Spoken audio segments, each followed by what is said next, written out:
हरे कृष्ण। मैं हूं अशेष गोपाल दास और आज हम पुनः पढ़ने जा रहे हैं श्री रामचरितमानस से सीता जी के स्वयंवर के पश्चात जब भृगुकुल नायक परशुराम जी स्वयंवर स्थल पर आते हैं तो लक्ष्मण जी के साथ उनके बड़े ही रोचक वार्तालाप होता है। लक्ष्मण जी अपने वचनों से परशुराम जी को खिंचाते हैं और परशुराम जी बार बार क्रोधित होते हैं। इससे पहले की वीडियो में आपने देखा था कि लक्ष्मण जी के खिंचाने पर परशुराम जी क्रोधित होकर बोलते हैं कि भुजबल भूमि भूप बिनु कीन्ही विपुल बार मही देवन दीन्ही सहस बाहु भुज छेद निहारा परसु बिलोप महीप कुमारा। मैंने अपनी भुजाओं के बल से पृथ्वी को राजाओं से रहित कर दिया और बहुत बार उसे ब्राह्मणों को दे डाला। हे राजकुमार, सहस्त्र बाहु की भुजाओं को काटने वाले इस फरसे को देख। इस वीडियो में हम इससे आगे के प्रसंग को सुनेंगे। परशुराम जी आगे कहते हैं, मातु पिता ही जनि सोच बस करसि महिष किशोर गर्भन के यार भक दलन परस मोर अति घोर। अरे राजा के बालक, तू अपने माता पिता के सोच के वश न कर। मेरा फरसा बड़ा भयानक है, यह गर्भ के बच्चों का भी नाश करने वाला है।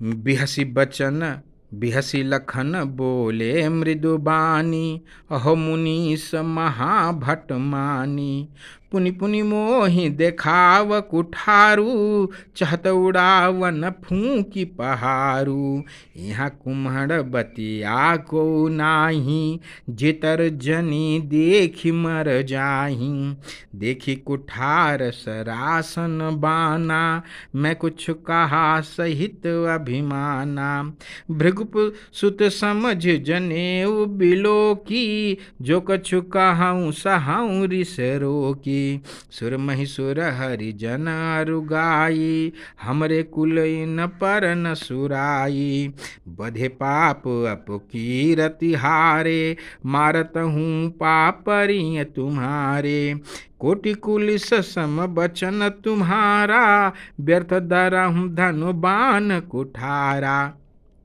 लक्ष्मण जी पुनः उन्हें चिढ़ाते हुए कहते हैं, हंसकर कोमलवाड़ी से बोले, अहो मुनीश्वर, तो अपने आप को बड़ा भारी योद्धा समझते हैं, बार बार मुझे कुल्हाड़ी दिखाते हैं, फूंक से पहाड़ उड़ाना चाहते हैं।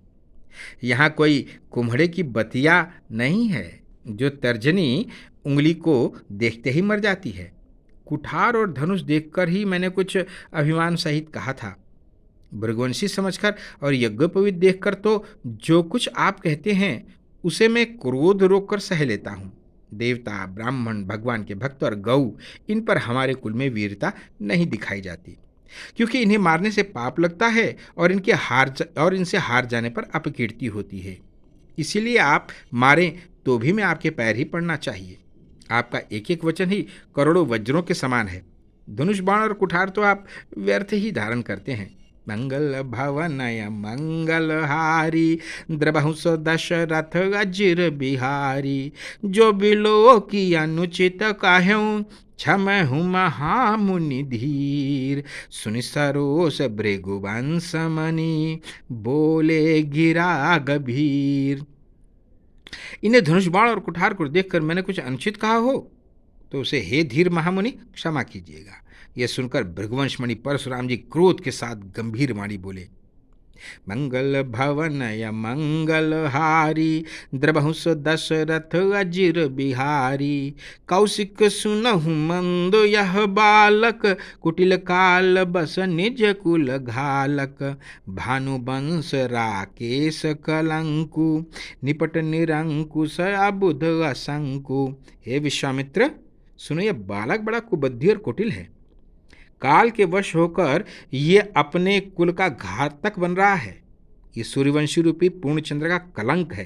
ये बिल्कुल उद्दंड, मूर्ख और निडर है। काल कवल हुई हई छन माही कहूँ पुकार खोर मोहि नाही तुम हटकऊँ जो चाहूँ बारा कही प्रताप बल रोष हमारा। अभी क्षण भर में ये काल का ग्रास हो जाएगा। मैं पुकार कर कह देता हूँ, फिर मुझे दोष नहीं देना। यदि तुम इसे बचाना चाहते हो तो हमारा प्रताप, बल और क्रोध बतलाकर इसे मना कर दो। लखन कहऊँ मुनि सुजस तुम्हारा, तुम अछत को बर नहीं पारा। अपने मुँह तुम आप न करनी, बार अनेक भांति बहु बरनी। नहीं संतोष त पुण्य कुछ कहऊँ, जनिर सिरो की दुसह दुख सहऊँ। वीर व्रती तुम धीर यछोभा, गारी देत न पावहु शोभा। लक्ष्मण जी ने कहा, हे मुनि, आपका सुयश आपके रहते दूसरा कौन वर्णन कर सकता है। आपने अपने ही मुंह से अपनी करनी अनेकों बार बहुत प्रकार से वर्णन की है, और इतने पर भी संतोष न हुआ हो तो फिर कुछ कह डालिए। क्रोध रोकर असह्य दुख मत सहिए। आप वीरता का व्रत धारण करने वाले धैर्यवान और क्षोभ रहित हैं, गाली देते शोभा नहीं पाते। मंगल भवनय मंगलहारी, द्रवहु दशरथ अजिर बिहारी। सुर समर करनी करही, कही न जना वहीं आप। विद्यमान रन पाई रिपु, कायर कथहि प्रताप। शूरवीर तो युद्ध में करनी यानी शूरवीरता का कार्य करते हैं, कहकर अपने को नहीं जनाते। शत्रु को युद्ध में उपस्थित पाकर कायर ही अपने प्रताप की डींग मारा करते हैं। तुम तो कालु हाँक जनु लावा, बार बार मोहि लाग बोलावा। सुनत लखन के बचन कठोरा, परस सुधारी धर्यउ कर घोरा। आप तो मानो काल को हाँक कर लगाकर बार बार उसे मेरे लिए बुलाते हैं। लक्ष्मण जी के कठोर वचन सुनते ही परशुराम जी ने अपने भयानक फरसे को सुधार कर हाथ में लिया। अब जन देहु दोष मोहि लोगु, कटुबादी बालक बध जोगु।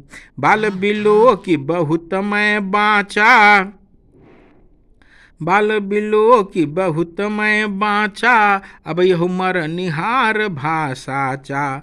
कौशिक कहा क्षमीय अपराधु, बाल दोष गुण गणइन साधु। कर कुठार मैं अकरन को ही, आगे अपराधी गुरुद्रोही। और बोले कि अब लोग मुझे दोष न दें, यह कड़वा बोलने वाला बालक मारे जाने के ही योग्य है। इसे बालक देखकर मैंने बहुत बचाया, पर अब यह सचमुच ही मरने को आ गया है।